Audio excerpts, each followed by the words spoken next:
Okay, so you have a normal door here, and you have the viewing ports. Do not walk under the propellers of a real aircraft. Yes. I just like this long, connected look of it at the back. It's a long. This is basically the elevators. What you have here is another door, and also at the very far back, these doors open up like a butthole. Literally, like a butthole. Yes. It opens up and you can basically unload your stuff. We're ramming and unload your stuff. So, I mean, easiest way to load and unload big items like say containers or a literal bridge that has been dropped for the first time. I need to go and look at this story too. I cannot actually believe it. It's like, just see it. And I then find the one at the back. That's an Antonov AN2. It is one of the slowest aircraft in the world. I'm not even kidding. Some people will say it can't even stall. I have seen it stall though, and the results are obviously a bit, I won't even say deadly, because the video I saw it stalling, people just got injured. It literally just climbed up. It was like going 40 kph, stalled, and it just crashed, and people just like getting out of a car crash, and it's like, ow. I mean, the plane crash, can you imagine doing that? Wow. Yeah, this plane can basically almost hover like a helicopter, and it's in its use like that, it's actually really useful for things like agriculture, pesticide spraying, but also special forces. When you don't have space to land a helicopter, back then there were no helicopters, or helicopters just too slow or too loud or whatsoever, you have planes like this go in, land, pick up a crap ton of troops actually. I think you feel like 20 plus people in there, and then just take off. And it only takes off within like maybe 100 meters, like honestly, just from like this lamppost to maybe a few lampposts behind, you can just take off like that. It's incredible. It basically just lifts off from the wind. Yeah, so I think they had to cane it down, otherwise on a strong windy day it would just start flying. I'm not even kidding. Or maybe people could run away with the whole plane, you know. Okay, it's not light. It's has a lot of lift. It's a lot of buoyancy basically if you think about it. I do not know what this is. It's just a propeller plane. The U6A L20 Beaver utility aircraft. That's something similar to the Antonov AN2 behind, but on a smaller scale. So this thing can be used for artillery spotting, maybe rescue, paratroop transport, commanding and reconnaissance and light cargo. Obviously on a much smaller scale, the AN2. So this thing, what I mean by artillery spotting in particular, since it's related to my field, is that in the past, before drones or even artillery radars were developed, they'll have aircraft fly out so they can give corrected fires. So your artillery will fire a shell, the commander inside the plane will spot it, see where it lands, and then be like, oh, you're short by say 200 meters. Oh my gosh, that's so archaic. It's archaic, but literally, back then, I mean, if you're just shooting a gun, you would never see where it lands. So you need to do that. In modern days, you can use radars or even drones to do it for you, so you don't need a real plane to go out there and risk itself. Especially when surface to air missiles are always. Now, I believe what we have here. C-130. A C-130 has 4 engines. This is a C-123 provider. It's 2. Provider means it provides supplies for troops, right? Correct, literally, yeah. Yes. Right. Yeah, this is a C-123. Well, variant is the J variant. Japan? Is it? It shouldn't be Japan because it's ROKA. It says it in provider, yeah. Yeah, but anyways, 2 wingtip. What? It's got jet engines. Oh, sorry. I guess the J version stands for jet, so there's 2 jets. See those things on the side? So it looks like it's a normal propeller plane. On the sides, the jet engines. Incredible. It's like, wow. The ingenuity of engineers like this. Yeah. So apparently it was used a lot during the Vietnam War. Sorry, and I can imagine. Yeah, definitely used a lot during the Vietnam War. Basically, a smaller version of the C-130. So big plane as C-130 cannot land everywhere. Yeah, it does look very short. It's basically a smaller version of it. So on the smaller strips, or you don't have so many C-130s, they use smaller planes like this, more affordable, easier to run. 2 engines only instead of 4. Can be better to supply like platoons of troops rather than C-130s can supply whole battalion. So yeah, apparently it was used in counter-espionage. So my guess is probably against North Korean commandos. Maybe they send planes like this out with like special forces troops on board to counter them. Anyways, I guess moving on. Like a bare bones? This looks like a bare bones. Like someone made this in their garage or something. Yeah, it's like I say it looks like a glider. And US will make. Honestly, yeah. So anyways, this is called the Mu Hua Ho. And the reason why it looks like something everyone in US will make is it is the first Korean aircraft designed and manufactured by the ROKAF after the Korean War. So this is literally their engineers project. Yes. 4-person. It is just like it, honestly. But I mean, respect where it's due. I mean, I can't fault them.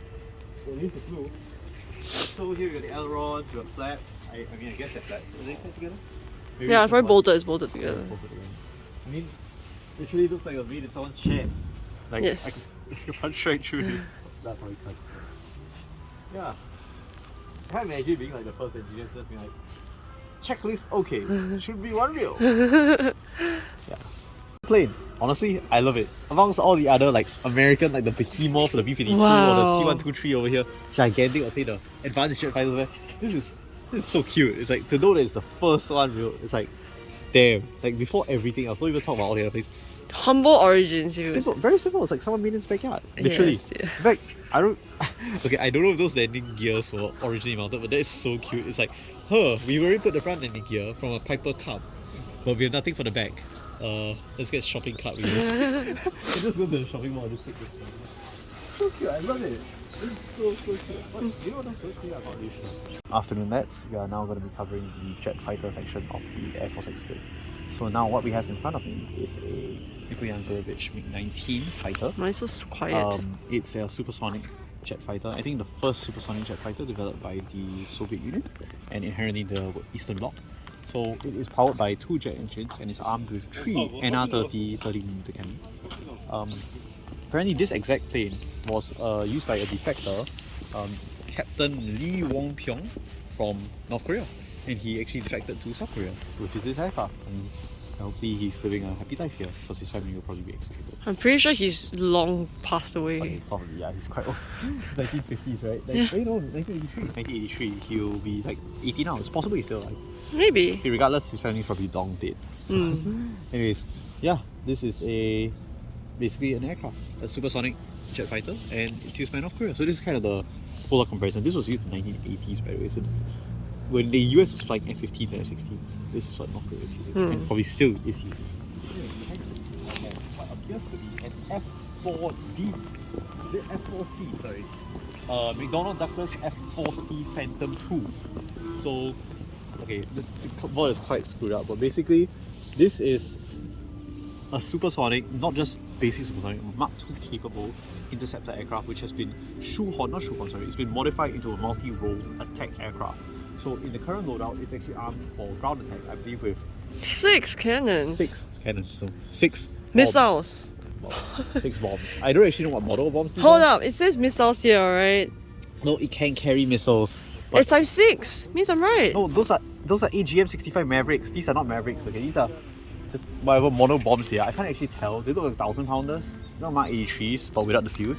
I guess, yeah, Mark 83 with a nose cone. But yes, originally the F-4 Phantom was designed as a naval interceptor. Yes, you're right. You heard me correctly. It was actually a naval aircraft used by the US Navy. It was designed to be armed with purely a missile loadout. So we're talking about 4 AIM-7 Sparrows, AIM-7 Sparrows, and 4 AIM-9 Sidewinders. Now, when the US Navy unveiled this, the US Air Force realized it was such a good plane they actually wanted it too, and so did the Marine Corps. So this is actually the only aircraft. Wait, hold on, who revealed this? When the Navy first adopted it, the US Air Force saw how good it was and they wanted it too. And the US Marines were like, oh, that's great, I'll take it too. Even though the US Marines are usually so poor they can't afford anything. But this is actually the only, until very recently, the only aircraft operated by all 3 branches of the US military. So the Marines, Navy and Air Force, 3 main branches.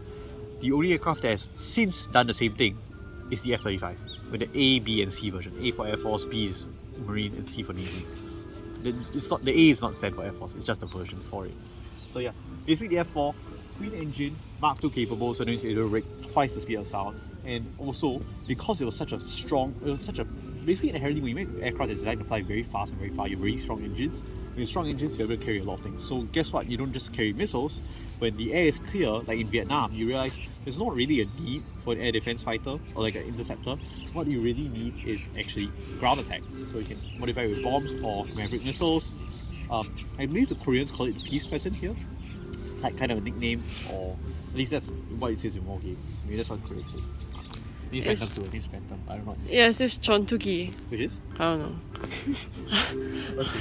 Yes, whatever that means. But yeah, it's an iconic Cold War jet used by America from early 60s to the late 90s. And well, Korea even up to the 2010s. In fact, aircraft, these Phantoms are still flying today, I think, in the Turkish Air Force. Japan just retired them just a few years back, and apparently Korea just retired them but about a decade ago for the F-15Ks, which are Slam Eagles. Those are honestly phenomenal eagle platforms. So yeah, that encapsulates the F4 Phantom. As you can tell, there's no gun. Usually, if the F4 is an E variant or a bit different, you will have a 20mm Vulcan in this pouch. But since it's not, it doesn't have any gun. Okay.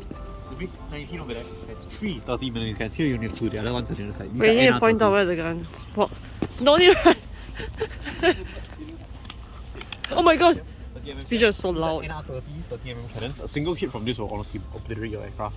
They fire quite fast, like maybe 900 RPM, so 3 of them is quite strong. Trying to identify what these are. Fin assembly bomb conical F664. I've He's never seen reading these this, before. by the way. Yeah, the one in the back. The one on the front is oh, these are 500 pounds. Sorry. So these are K Mark 82 500 pound bombs. Can't read. Never mind. Sorry, they're not 1000 pounders. These are 500 pound bombs. So yeah, this simulates a 6 times 500 pound loadout. And F4 Phantom can carry, gosh, I think up to like 20 of these bombs.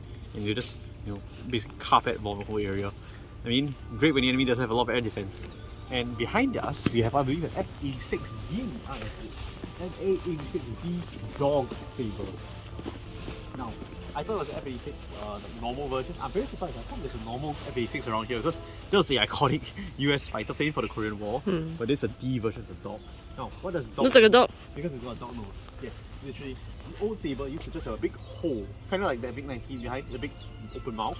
This one adds a radar, so it's a dog nose.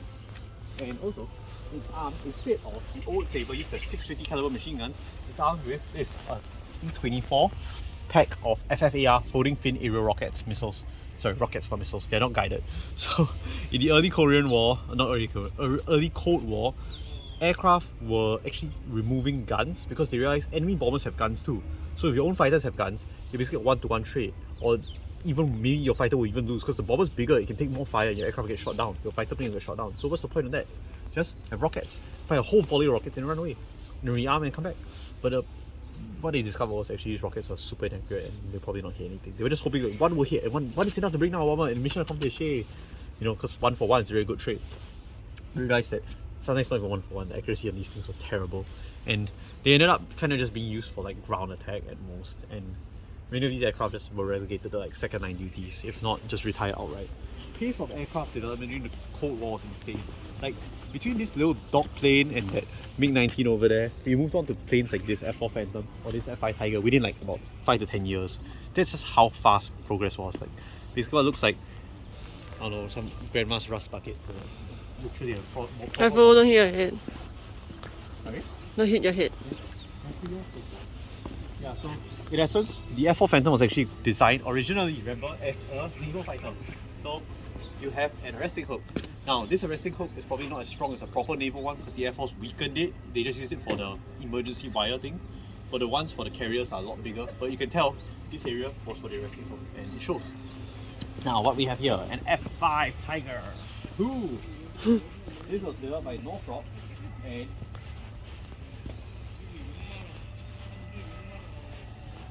did you hear the wind going fast in there? It's actually quite incredible because the seal is not proper. They should get it proper, but it's quite cool. It's almost as if the plane is still alive. Okay, anyway. So moving from the multi-role F4 and the, I guess, single purpose, which became ground attack F86, we have the F5 Tiger. Now let's see what model this is. The F5A. Wow, it's a very early one. Okay, so basically the F5A was designed as a lightweight fighter for America's allies to be able to have a capable aircraft at a budget price. Now, in the early Cold War, America's allies were flying either propeller planes or things like the Dog Saber over there. Kind of subpar, especially if we're going to the 1970s. It's like, how can you fly something that's so shit? America can afford this, but they know their allies, that they're not so rich, long story short, they can't afford expensive aircraft like, say, this F4 Phantom over here. Now, Korea could in the end because they spend a lot on defense, but say the smaller countries. And not all your aircraft in your fleet can possibly be an F4. That's so expensive to run, it's huge. So they thought, okay, we'll make a smaller aircraft that's capable, supersonic, and can still do the job that the F4 can do, but for a smaller package. So like, basically you can't drive an SUV every day, but you can at least drive a Mini instead of driving a motorbike, something like that. So what you have is the Freedom Fighter, or the Tiger as it's sometimes known. Now this is a twin engine, basically a jet trainer that's been converted into a light attack fighter. It's armed with two 20mm M39A2 rotary cannons in the nose. It's also under the wings, I believe it's armed with the two 500-pound bombs. looks about the same size. So I think the K Mark 82s as well. Basically, it's a lightweight fighter. The wingtip fuel tanks can actually be removed and put sidewinder missiles on them, so for air-to-air missions. And generally, Singapore actually used this as well. It was used by many countries. I think South Vietnam, obviously Korea, I think Norway, Turkey, Swiss. The Swiss still use them actually. Quite a lot of countries use them. And in essence, it's a lightweight fighter for the Cold War, for smaller nations which cannot afford so much. Or at least, maybe not cannot afford so much, but cannot have a fleet of super expensive planes like the US. Because the US has $1 billion to spend. Yeah, so F5. And that concludes the supersonic fighter, or jet fighter element, because technically the dog saber isn't really supersonic, it's transonic. So yeah, the jet fighter element of the ROKAF section. So in essence, the reason for the adoption of such aircraft was because the Eastern Bloc, especially North Korea in this case, was unveiling aircraft like the MiG-17 and MiG-21, which was higher performance, notably higher performance than say that F-86 dog in the back. So obviously the South Koreans needed something to match. And before they got the F-4, or maybe around the time when they were trying to look for something that could counter this North Korean new planes, got this, which would kind of handily counter aircraft like, yes, the MiG-17 and definitely the MiG-21. It has very similar flight parameters to the MiG-21, but it's actually more capable in the long run. And even though some MiG-21s are still flying today, I mean, in my view, this looks so much better than that ugly fish bit. Okay, apparently it's been used for actually airborne interception of Russian Tupolev Tu-16 heavy bombers in the Eastern Sea when they tried to do their funny business in the Sea of Japan and things like that. So Japan will intercept it, and also so would the South Koreans. And actually it's very interesting because to know that the South Korean ROKAF has grown so far from flying that Aero NUS project over there. I mean, that's not insult, okay, Aero NUS is a real project, and honestly it's just really nice to know like they made it in shed and all. But to move to, you know, flying supersonic jet fighters and then all the way to actually their own aircraft, like say the FA-50, I think Black Eagle, yeah, it's honestly quite incredible. And I also mentioned that this aircraft was built based on the T-38 Talon, but sorry, I didn't mention it, but when I said jet trainer aircraft earlier, I meant it was based on the T-38 Talon, which actually, very interestingly enough, uses 2 engines from a missile as its jet engines, and it's still used here. It's literally the same design, just with a sharper nose, more avionics for combat, and pylons for equipping weapons. So yeah, it's literally 2 missiles and a front seat into a plane. I mean, remember, cheap and simple supersonic jet fighter? That's all you need.